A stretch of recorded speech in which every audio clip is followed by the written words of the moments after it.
It looks like, no, I take the floor all the time. This natural resource fund or rainy day fund, I mean, you have covered a lot for and against that. And one of the reasons why IMF got beaten in the Timor-Leste, Timor-Leste does have a fund, and what they are now still saying is something called modified permanent income hypothesis. Basically the same thing. Just when they got beaten. You know, when you say rainy day fund, the rainy day is now. This is the issue of democratic aspiration of the people. I mean, obviously, I'm not saying that the governments are not corrupt and they don't misuse them, but throwing the baby with the bath water, that's the problem now. Just because the governments are corrupt, so you don't allow government to spend, they tie their hands and all this. 70% poverty rate. And Botswana, when everybody talks of Botswana, including Danny Roderick and Asim Blue and Robinson, a poster boy. In Botswana, if you look at beneath the macroeconomic stability, the Gini coefficient is 0.63, the third highest unequal society. 70%, more than 70% economy is a diamond economy, and unemployment rate is huge. Why do we keep this money?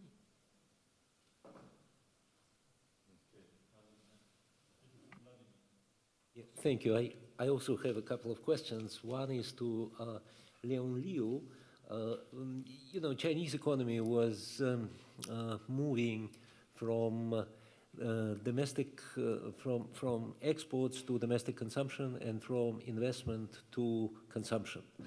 You know, there was a strong pressure to appreciate, and basically, you know, this argument was not spelled out, but there were papers saying that if, despite what Christine Lagarde was saying, if China goes to investment cuts, if the share of investment goes down, then Chinese growth rates will fall.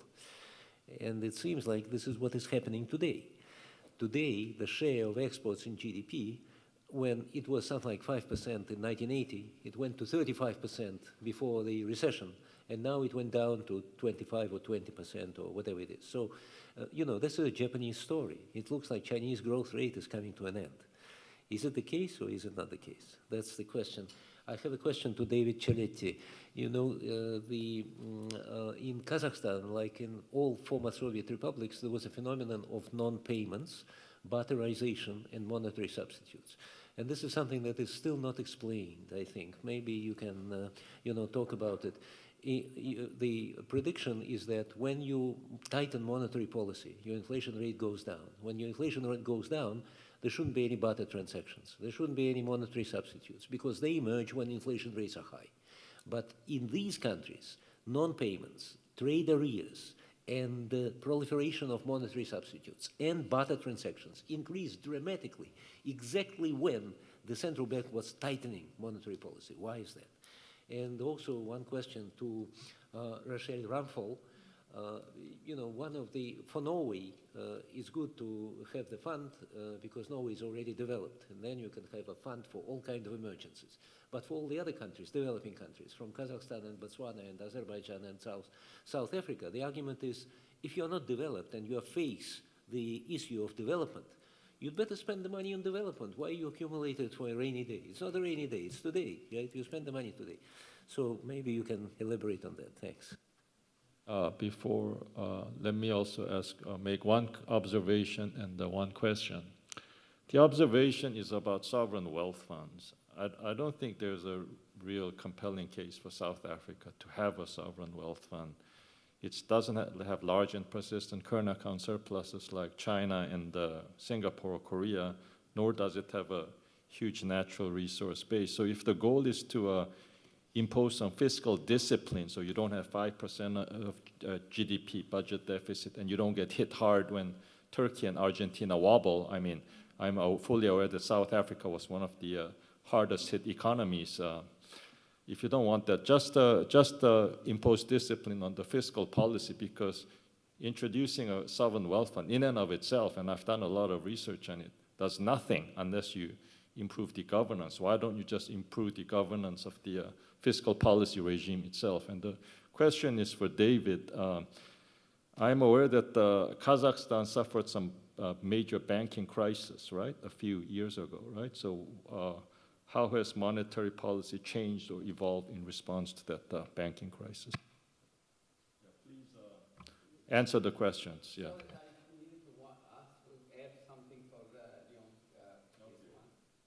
LEONG's the contribution to growth in China, that is mostly domestic demand. I think I fully agree with you on that one. Singapore, if you look at the Singapore export to GDP ratio is more than 100%. It's mainly because of the kind of things they re-export, basically, bring in and then a bit of processing and even not even processing and just export right away. So then it looks like Singapore economy is a very open economy, more than 100%. So it can be misleading, as you say. Should be looked at from the value-added point of view. I think it's a very valid point. I'm just supporting what, it's not a question, it's an observation.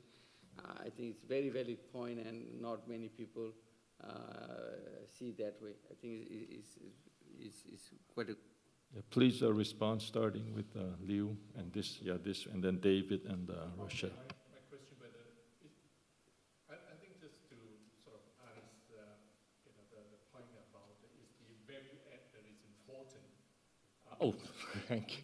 Value add rather than of course, the export to GDP ratio gives you an idea, but it's very important to look at the contribution of net exports to economic growth.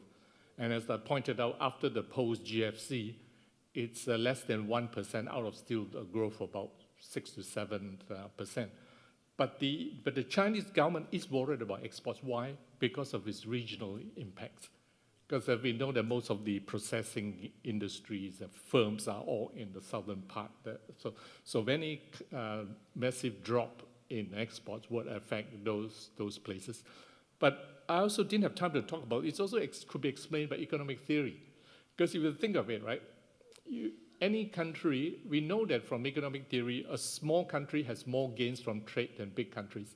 The difference is that for a small country, the gap between its pre-trade price ratio and the free trade price ratio is much larger than for a large country. That is using the standard constant returns to scale model. So in fact, a lot of the growth of China, you think of it in its reform, is because the liberalization of the domestic economy has expanded its production possibility frontier. So if you look at the textbook sort of theory, right? You look at the H-word box analysis. If your markets, a lot of restriction in your markets, you are not actually operating on your production possibility frontier. All your gains from specialization and exchange is basically movement along the production possibility frontier, you see. So if China has a very large country, which means that most of its growth should be domestically driven. And of course, when you have economies of scale, right, which means that there is a possibility where the production will not be fragmented when you have those state development policy. And on top of that, it's important we talk about income substitution. China has a very strong state capacity. So in other words, although, of course, it has some excess supplies in quite a lot of areas, but nevertheless, it's able to keep it controlled within certain limits because it has very powerful, central government. And if it sets a mind to do something, it can normally achieve things. So I think that the growth will definitely fall for the simple reason you can't keep growing at near double digits growth forever, ever. Even a big economy, you will hit diminishing returns. And so China has to move all the way to the technological ladder, to the high value added and so on, and technology. And I think that's where the 2025 manufacturing thing comes to the play. But you're right in the sense that the growth would slow, and of course, not just because it's the dependence on, its export would go down as a result of the terrible, but I think there's also the fact that they will hit diminishing returns, and also the rebalancing. So.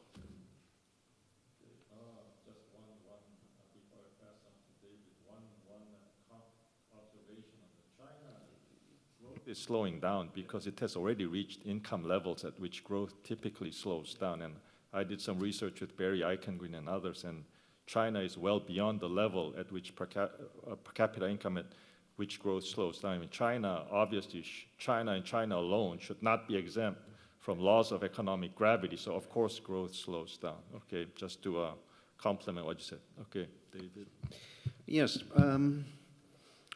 Well, of course, that theoretically you can say that with lowering inflation, so money becomes once again a normal way to use for exchanges. So it becomes once again widely used because you don't have this problem of hyperinflation anymore, and this is true.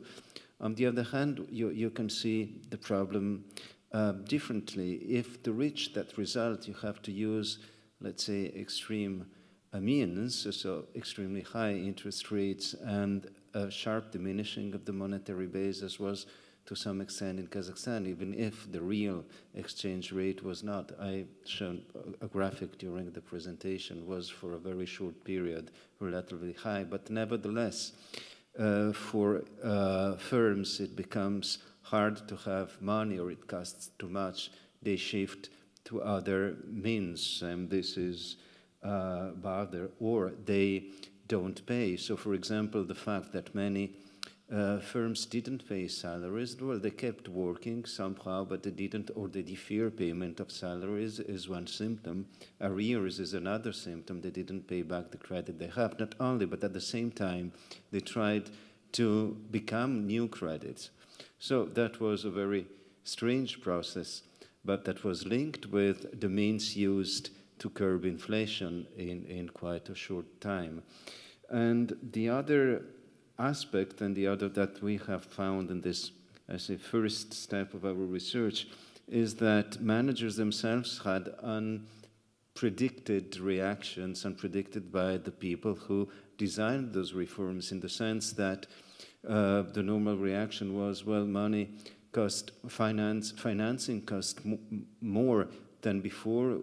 What we do, we go into a restructuring of the firms, we lay off people, we make production more efficient, and being production more efficient, we will be able to pay for the money. But that was not, at least at the beginning, in the first phase, was not the case.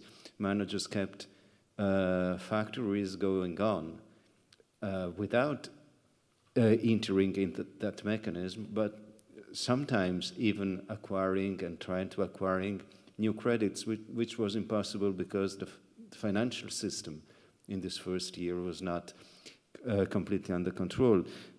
And it came much more under control after the crisis, yes, when many medium-sized and private banks, often linked with firms that they had been created to give credit to firms, were closed. So this was what we have seen so far. This was the passage. But there is, in fact, there is not contradiction between the two aspects that what I wanted to say.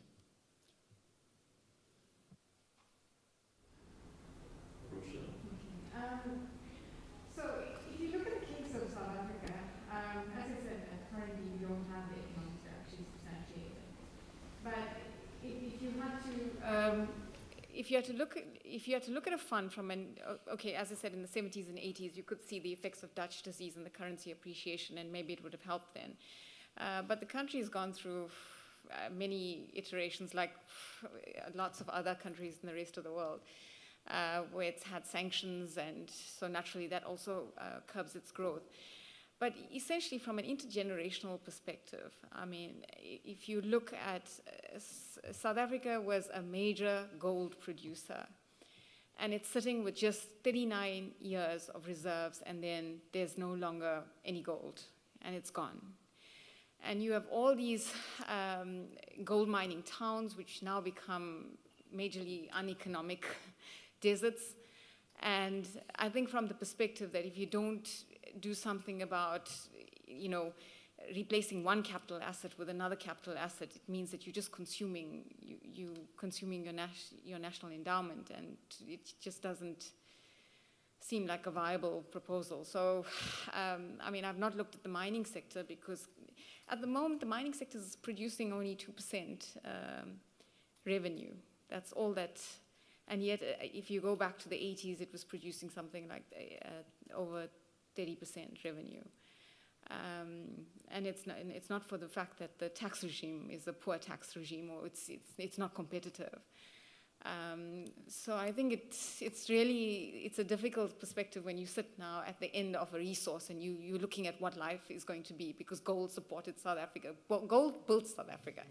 And now it's no longer there. It's 39 years and it's gone completely. So, I mean, you know, surely within that time we should have created some, you know, industrialized and created other sort of industries that would, maybe I'm talking from a mother's sort of perspective, not an economist perspective.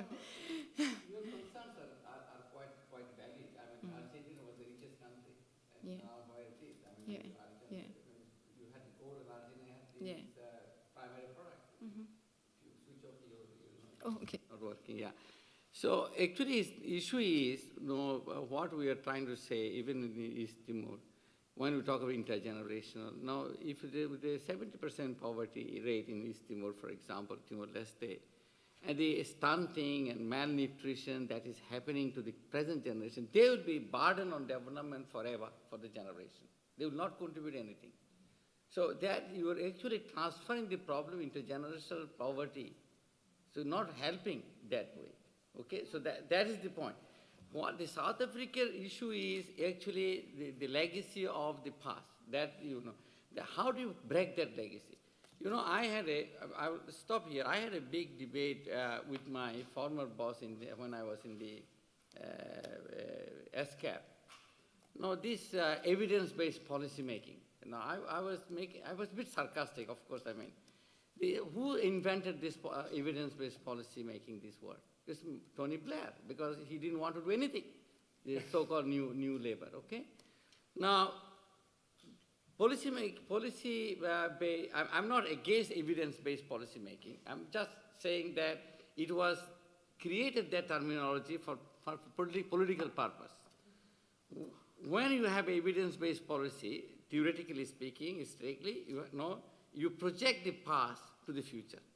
But what is development? Development is breaking the past. So the whole concept is contradictory with the development.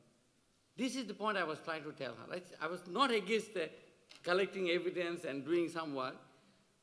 What evidence Keynes had, when he proposed all these ideas, the welfare state when Britain put up this, was there any historical evidence of that?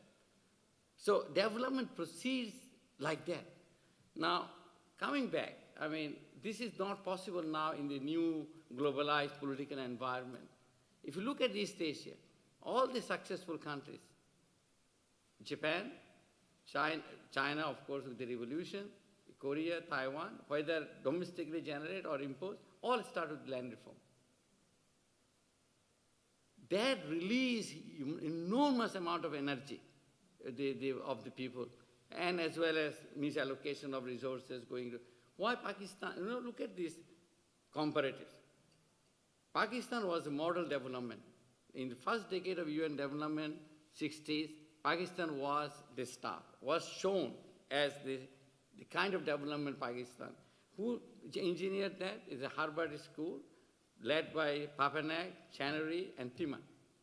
Three people, they built the Pakistan Institute of Development Studies, how to do planning. And I still remember as a high school kid, the Korean and Filipinos and Indonesians used to come to Pakistan to learn how to do planning. This all export orientation, wage earner scheme, a lot of them. And so they had 4 experiments. We started in Pakistan, Indonesia, Philippines, and Korea, all US bloc countries in that region. All part of this Centro-Kyoto like Atlantic NATO. Pakistan, in 69, you celebrate the decade of development, 71 Pakistan breaks up. completely gone. Philippines was the most advanced industrialized country in Southeast Asia in the 1950s. It's now one of the lagging countries. And come to South Korea, was the poorest country, not one of the poorest, was the poorest country in the world. DONGHYUN is from Korea, are you? Yeah. Yes. Now he's a member of the developed country. I asked this question to Papanek. I said, what happened? He couldn't answer that question. He was blabbering. You know, he was not going to the issue of land reform. And Indonesia did not need land reform because historically Indonesia didn't have big landlords. It's always small, petty landlords, not like Philippines. So this actually explains a lot. You can mismanage land reform, like Zimbabwe mismanaged. Zimbabwe did not mismanage. It was, again, Tony Blair, who reneged on the promise that was made at the time of independence in the Chatham House that Britain will fund their land reform. And Thatcher kept that promise, John Major kept that promise, and Blair comes and says, you are corrupt, I'm not going to give that money. So how did they do? How do you keep the expectation and aspiration of the people of independence if you still they don't have the main means of earning? And that's exactly the situation in South Africa. That apartheid system default is there. It's disappointing that your ANC has brought up with entirely Washington consensus policy under Mr. Thabo. I'm sorry, I mean, I went into... It's actually a political decision, honestly. Just one note to add, very quickly to add. You're absolutely right that land reform was critical to South Korea's success. My father never tires of saying, if there had not been land reform, South Korea would have gone communist, and I would be living under Kim Jong-un right now. That's absolutely absolutely. It's actually created a lot of issues in the country. The way in which you conduct land reform, because people are quite fearful. Those that actually own properties, there's going to be some level of expropriation without compensation, and that actually goes against the constitution of the country. So where it's going in terms of that is, it's entirely scary. How you manage to achieve that and manage it on a fair basis. That's a critical area. One further example, East Pakistan and West Pakistan, now East Pakistan, Bangladesh. You look at Bangladesh's social indicators is better than India, better than all these South Asian countries. And one of the reasons is East Pakistan somehow could implement land reform which West Pakistan could not. It makes a huge difference. Even in terms of opportunity of education, we know the education is equalizing. So with the land reform, what happened in Korea, when DONGHYUN can vouch, their education system was more universalizing. But look at Indian education system, Pakistan education, it's more elite-based. Expenditure went to the higher education than on the primary and secondary education at the beginning. So again, elite determined the kind of policy which was it created intergenerational inequality, and that led to the breakdown of Pakistan. Anis, thank you so much, and thank you everyone for the discussion. I'm the one who is going to bring this conference to a close. Just to remind you that we're going to have a dinner, speakers going to get together at dinner time, and we can continue informal discussions. But let me take this opportunity to thank everyone who took part in the conference. The most important part is still ahead of us. We're going to have informal discussions, and let me thank those who did not have a chance to speak today, but who were patient enough to listen to all the presentations. So thank you for coming. Come again. You all come here again, as they say. And also the important part of it, let me just remind you that there were several people who were preparing this conference. They are not here, but this is Adrian Schaber, the head of the events department that was preparing the conference, also Rebecca Kremer, and Uta Schwartz, and Yekaterina Yarkov. And there was also Angela, who was in charge of recordings, and two gentlemen that I don't know, including the one who is here, who is still recording what I say. So I'm on the record saying thank you so much for all those people. Let's give them a round of applause. Yes, thank you so much. Thank you.